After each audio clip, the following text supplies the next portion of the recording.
엊그제 2023년 새해가 시작된 것 같은데 벌써 12월 29일, 오늘이 올해의 마지막 안식일 저녁입니다. 사실 3일만 지나면은 2023년도 역사의 뒤안길로 사라지고 또 우리는 2024년 새해를 맞이하게 될 것입니다. 한 해의 시작이 있으면 끝이 있는 것처럼 우리 인생에도 시작이 있고 또한 끝이 있습니다. 아무도 예외 없이 우리에게도, 우리들 각 자신에게도 인생의 끝이 찾아올 것인데, 이 한 해의 마지막 끝자락에서 우리의 인생의 끝을 어떻게 마무리할 것인가를 고민해 보는 것은 중요한 의미가 있다고 생각을 합니다. 하나님 말씀을 두 말씀 먼저 보겠습니다. 다니엘 6장 28절, 다니엘 6장 28절에 이 다니엘이 다리오 왕의 시대와 바사 사람 고레스 왕의 시대에 형통하였더라. 다니엘의 인생에 대한 설명입니다. 형통하였더라. 다니엘 12장 13절에는 하나님께서 다니엘에게 이렇게 말씀하셨어요. 너는 가서 마지막을 기다리라. 이는 내가 평안히 쉬다가 끝날에는 내 몫을 누릴 것임이라.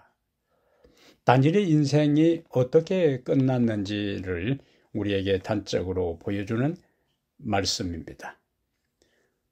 먼저 끝이 있는 인생을 성경을 통해 좀 더 생각을 해보겠습니다. 일반적으로 우리가 창세기는 끝에 대한 이야기보다 어떤 책으로 알고 있습니까? 시작에 대한 책이요. 창세기는 시작에 대한 책입니다. 이 창세기에는 우주와 세상 역사의 시작, 인류의 시작, 범죄의 시작을 말씀하고 있어요. 그런데 이 시작에 대한 이 창세기에 반복하여 언급하는 것이 있는데 바로 초기 부조들의 인생의 시작과 끝, 곧 죽음에 대한 이야기가 많이 등장합니다. 특히 창세기 5장은 의인들의 족보요. 그런데 이 창세기 5장에 하나님께 충실했던 사람들의 그 기록에 에녹만 예외로 하고 모든 부조들에 대해 한 패턴이 반복됩니다. 몇 살에 누구를 낳고 몇 년을 더 살다가 결국에 죽었다. 마지막 마침표는 죽었다. 우리가 열왕기와 역대기에도 동일한 패턴을 볼 수 있습니다. 열왕기상, 열왕기하, 역대상, 역대하는 왕들을 중심으로 한 이스라엘의 역사잖아요. 그런데 모든 왕의 마지막에 대한 묘사는 항상 그들이 조상들과 함께 잠에 죽었다는 거예요. 그리고 어디에 장사되었다. 동일한 패턴으로 왕들의 마지막 모습을 설명하고 있어요. 그 전에는 그 왕이 외교 정책이나 국방을 튼튼하게 한 것이나 때로는 배도하고 타락한 이야기나 경제적으로 나라를 부흥하게 한 이야기, 또 하나님께로 백성들을 돌아오게 한 여러 이야기들을 기술한 다음에 마지막에는 그가 몇 살에 죽고 어디에 장사되었다 하는 것으로 그 한 왕의 마지막 모습을 묘사한다는 거예요. 뭘 우리에게 시사할까요? 보좌의 왕도 결국 죽는다. 끝이 있다는 이야기. 특히 열왕기상, 왕들의 이야기가 시작되는 열왕기상 1장 1절은 이렇게 시작돼요. 다윗 왕이 나이 많아 늙으니 이불을 덮어도 따뜻하지 아니한지라. 열왕기상, 여러 왕들에 대한 것을 기록하는 열왕기상의 첫 장 첫 절이 바로 다윗 왕이 나이가 많아 늙어 이불을 덮어도 따뜻하지 아니했다는 이야기로 시작하는 거예요. 그는 다윗 왕이 우여곡절 끝에 솔로몬을 그의 후계자로 세우고 열왕기상 2장 10절에 다윗 왕에 대한 마지막 언급도 그의 조상들과 함께 누워 다윗성에 장사되었다. 이스라엘의 황금시대를 이뤄냈던 천하의 다윗도 끝이 있었고 결국에 그도 땅에 묻혀 장사 지냈다 하는 것이 성경 저자의 솔직한 표현이었습니다. 이것은 하나님 외의 모든 피조물들에게는 시작이 있으면 반드시 끝이 있다는 진리를 우리에게 생생하게 보여주는 것입니다. 시편 102편 25절부터 27절에 시편 102편 25절부터 27절에 주께서 옛적에 땅에 기초를 두셨사오며 하늘도 주의 손으로 지으신 바니이다. 시작입니다. 시작. 그런데 이어서 시편 기자는 천지는 없어지려니와 주는 영존하시겠고 그것들은 다 옷같이 낡아진다고 설명하고 있습니다. 모든 만물은 점점 낡아져 결국 없어져 소멸되어 버린다는 말씀이죠. 하나님께서 창조한 모든 하늘, 땅, 이 모든 것도 결국 소멸되어 없어진다는 말씀과 함께 우리의 인생도 예외는 아닙니다. 이사야 선자는 이사야 40장 6절과 8절에서 이렇게 말씀하세요.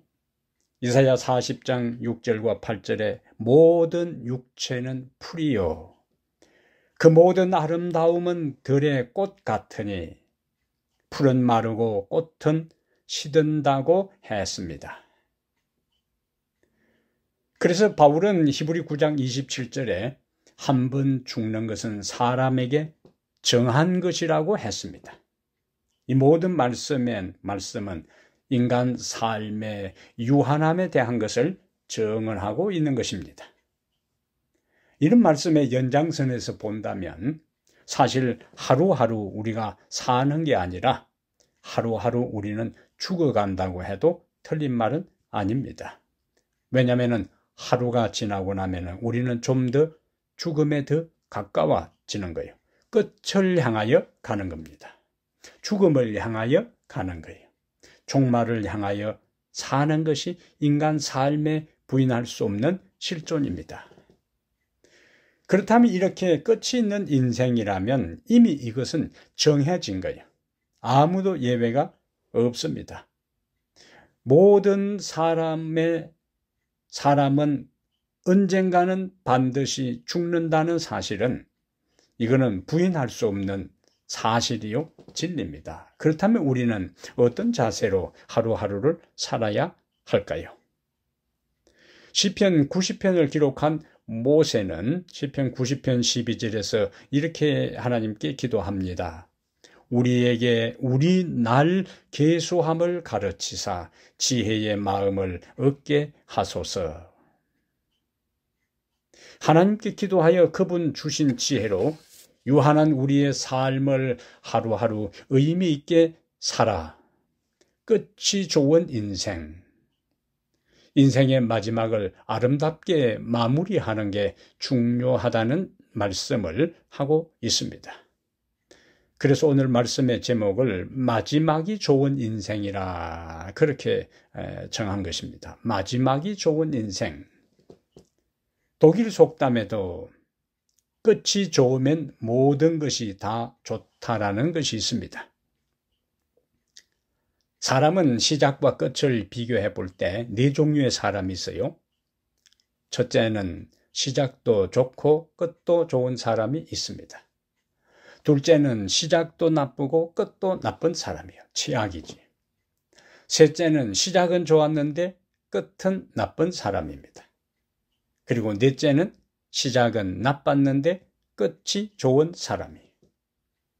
우리가 우리의 인생의 마지막이 어떻게 될 것인가 하는 것은, 어떤 상태에서 내 인생의 마침표를 찍을 것인가 하는 것은 자신의 선택에 따라 결정됩니다. 시작도 좋고 끝도 좋으면 더 바랄 것이 없지요.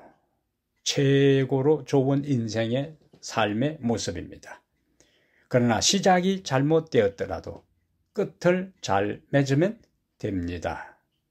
이제 우리는 성경과 역사에서 끝이 좋지 않은 인생과 끝이 좋은 인생의 모습을 살펴보겠습니다. 지금은 끝이 좋지 않은 인생. 우리나라 역사를 한번 보세요. 우리나라 역사에서 역대 대통령들은 예외 없이 끝이 다 안 좋았어요. 초대 대통령 이승만은 대한민국의 초석을 놓았지만은 부정선거에 오명을 쓰고 하와이로 급히 망명갑니다. 그곳에서 조국을 그리워했지만은 귀국을 허용받지 못하고 허락받지 못하고 하와이에서 쓸쓸하게 망명 중에서 최후를 마쳐요. 산업화를 이루어 한국을 가난에서 벗어나게 한 박정희 대통령은 김대규에게 암살당합니다. 그 뒤를 이은 전두환, 노태우 두 대통령 모두 감옥 생활을 했고, 김영삼, 김대중 두 대통령은 아들들이 부정축제로 또 감옥 생활을 합니다. 노무현 대통령은 자살로 생활 마감했고, 이명박 대통령과 박근혜 대통령도 예외 없이 감옥 생활을 했어요. 그래서 우리나라 역사에서 1대부터 11대까지 끝이 좋은 대통령이 한 사람도 없습니다. 비극이에요. 성경의 역사로 우리가 들어가 보면은 성경에는 시작은 좋았지만 마지막이 좋지 않았던 왕들이 있습니다. 그 중에 대표적인 사람이 7살에 왕 위에 오른 유다의 8대 왕 요아스가 대표적인 사람이요. 무엇의 대표인가? 시작은 좋았지만 마지막이 좋지 않았던 왕의 대표가 유다의 8대 왕 요아스가 됩니다. 요아스에 대한 성경의 기록을 보면은 초기에 그는 그동안에 방치되어서 파손되고 훼손된 성전을 적극적으로 수리합니다. 그리고 성경은 그가 항상 여호와의 전에 번제를 드렸다고 기록하고 있어요. 성전을 그가 왕으로서 책임감을 가지고 수리한 것으로 끝나지 않고 여호와의 전에 번제를 드렸다는 것을 성경의 저자는 요아스의 초기 삶에 대한 것을 기록할 때에 이 사실을 빼놓지 않고 기록한 거예요. 하나님의 성전을 공경했고 그 성전에서 하나님께 번제를 드리며 하나님을 제대로 섬겼다는 거예요. 좋았어요. 시작이 좋았습니다. 그 상태로 그가 계속 통치하고 백성들에게 영적인 본을 보이며 온 백성들이 하나님을 바르게 섬기도록 했으면 얼마나 좋았을까요?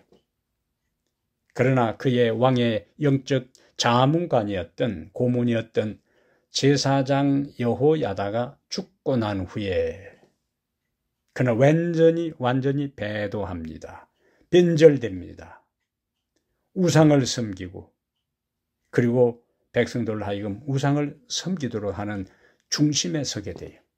상상할 수도 없는 이 사람이 어떻게 이렇게 변질되었을까 의아한 생각이 들 정도, 믿을 수 없을 정도로 그는 완전히 하나님을 떠납니다. 그래서 하나님의 진노가 유다와 예루살렘에 임하게 하는 원인 제공자가 돼요. 하나님께서 요아스의 그와 같은 배도를 지켜보면서 마음 아파하시면서 어떻게 하든지 이 요아스가 초심을 잃지 않고 처음에 그가 성전을 재건하고 백성들에게 하나님을 섬기는 것을 가르치고 본인이 매일 하나님의 성전에서 번제를 드렸던 그 초기의 초심의 그 신앙으로 회복하기 위해서 여러 선지자들을 보냅니다. 그러나 요아스 왕은 모든 선지자들의 기회를 거절해요. 굴복하지 않습니다. 회개하고 하나님께로 돌아오지 않아요. 하나님께서 마지막 카드로 요아스 왕이 어릴 때부터 그를 양육하고 그를 왕으로 세우고 그를 도왔던 바로 제사장 여호야드의 아들 스가랴를 요아스 왕에게 마지막으로 보냅니다. 그런데 하나님께서 스가랴를 이 요아스 왕에게 보내어 그의 모든 죄된 생활에서 돌이키고 회개하여 백성들 앞에 바른 길을 가도록 호소했지만은 요아스 왕은 그 스가랴의 기회를 거절해요. 사실 이 스가랴는 이 왕이 어린 시절 아기 때부터 성전 안에서 양육을 받을 그때에 함께 자란 친구입니다. 스가랴 선지자는. 그리고 스가랴 선지자는 선지자이면서 그의 아버지 여호야다가 죽고 난 다음에 제사장직을 이어받은 제사장이에요. 자기 친구이면서 선지자이면서 제사장이면서 그리고 자기 생명의 은인인 여호야다의 아들인 스가랴를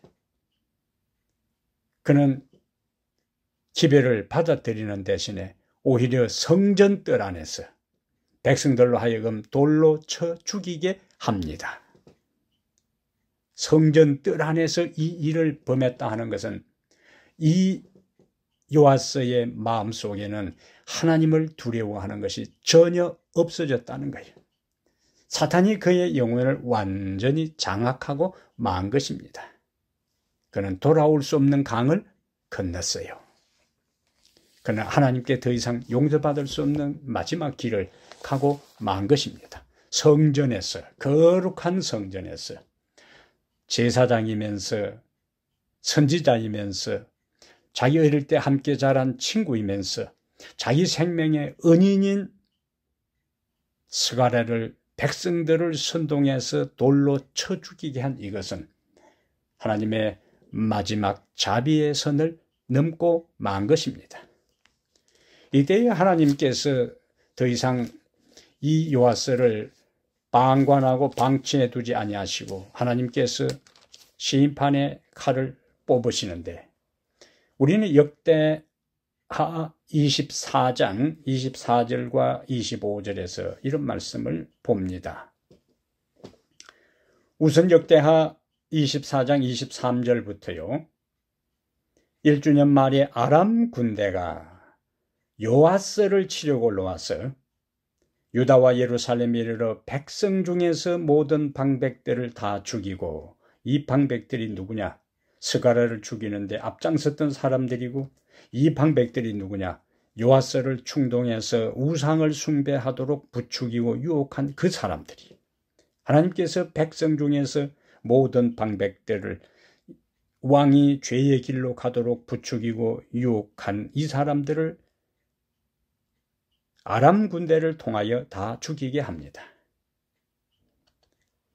그 다음에 우리는 이러한 일들이 하나님의 심판인 것을 어떻게 알 수가 있는가? 역대 24장 24절에 아람 군대가 적은 무리로 왔으나 여호와께서 심히 큰 군대를 그들의 손에 넘기셨으니 분명하잖아요. 왜 그런가? 이유를 설명합니다. 성경의 저자는 유다 사람들이 그들의 조상들의 하나님 여호와를 버렸습니다. 이와 같이 아람 사람들이 요아스를 징벌하였더라. 그것으로 끝나지 않습니다. 25절에 요아스가 하나님께 반역하고 불순종하고 우상숭배하고 자기의 친구이면서 제사장이면서 선지자이면서 자기 생명의 은인의 아들인 스가랴를 백성들로 돌로 쳐서 죽이게 한 그 요아스에 대해서 하나님의 원수를 갚아줍니다. 25절에 요아스가 크게 부상하매 적군이 그를 버리고 간 후에 그의 신하들이 제사장 여호야델의 아들들의 피로 말미암아 반역하여 그를 그의 침상에서 쳐 죽인지라. 하나님의 심판이 그에게 임한 것을 보게 됩니다. 요아스의 시작은 너무 좋았습니다. 그러나 그의 마지막은 너무 비극적으로 끝났어요. 우리는 시작은 좋았지만은 또 그의 인생의 마지막이 비극으로 끝난 또 다른 사람을 우리는 성경에서 찾을 수가 있어요. 이스라엘의 초대 왕 사울입니다. 사울의 초기 역사를 우리가 사무엘상에서 보면은 처음에 그가 이스라엘의 왕으로 부름받았을 때에 겸손했어요. 그는 부모에게 순종하는 사람이었습니다. 그는 백성을 사랑하고 아끼는 사람이었어요. 그는 하나님을 의지하면서 용기 있는 젊은이였습니다. 그런데 왕의 자리에 있으면서 그는 점점 불순종으로 접어들기 시작해요. 하나님의 말씀에 절대적인 순종의 길에 들어서지 않습니다. 하나님께서 사무엘 선지자를 반복해서 보내요. 초기에 성령 충만했고 하나님께 순종했고 백성들을 다 잘 통치했던 사울이 조금씩 빗나갈 때에 하나님께서 사무엘을 보내셨다는 말씀입니다. 사무엘을 통하여 하나님께서 여러 번 경고의 말씀을 전하셨지만 사울 왕은 그때마다 변명했어요. 그때마다 자기 합리화에 빠졌습니다. 그는 회개하지 않았습니다. 결국에 하나님께서 요아스를 징계하기 위해서 아람 군대를 일으켰던 것처럼 끝까지 불순종한 사울을 징계하기 위해서 하나님께서 블레셋을 일으킵니다. 만약에 사울이 하나님을 섬기고 순종하는 상황에 있었더라면 블레셋과의 전투에서 그는 하나님께 도움을 구했을 것이고 블레셋이 아무리 강한 군대, 많은 군사로 왔다 할지라도 약한 군대, 적은 군사를 할지라도 이스라엘은 그 블레셋과의 싸움에서 이겼을 거예요. 그것은 우리가 훗날 다윗의 경험에서도 알 수가 있잖아요. 골리앗 장군을 앞세운 블레셋의 최정예 군사가 이스라엘을 침공했을 때에 하나님께 순종하고 하나님의 이름을 의지하고 하나님의 명예를 걸고 나갔던 다윗 한 사람을 통해 그 강한 장군, 그 강한 블레셋과의 싸움에서 결정적인 승리를 거두게 하나님께서 관여하신 것입니다. 이번에도 블레셋이 이스라엘을 전격적으로 침공에 들어왔다 할지라도 사울이 하나님을 믿고 의지하는 삶을 살았더라면 하나님께서 승리하게 하셨을 거예요. 그러나 이미 사울은 하나님을 떠난 상태였어요. 하나님의 영도 사울을 떠난 상태였어요. 사울이 하나님을 떠났을 때에 하나님의 영도 사울을 떠났습니다.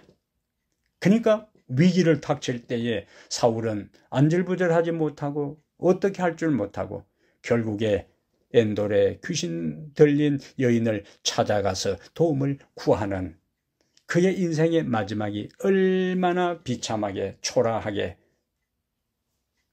떨어지는지 우리는 여기서 미루고 짐작할 수가 있어요. 결국에 그는 블레셋과의 싸움에서 패합니다. 이방인들의 손에 의해서 죽는 것을 수치스럽게 생각하고 옆에 있는 병기 든 사람 병사에게 죽이라지만은 두려웠을 때 스스로 창으로 자기 배를 찔러 최후를 마쳐요. 그의 아들들도 다 그 전투에서 전사하고 맙니다. 마지막이 좋지 않았습니다.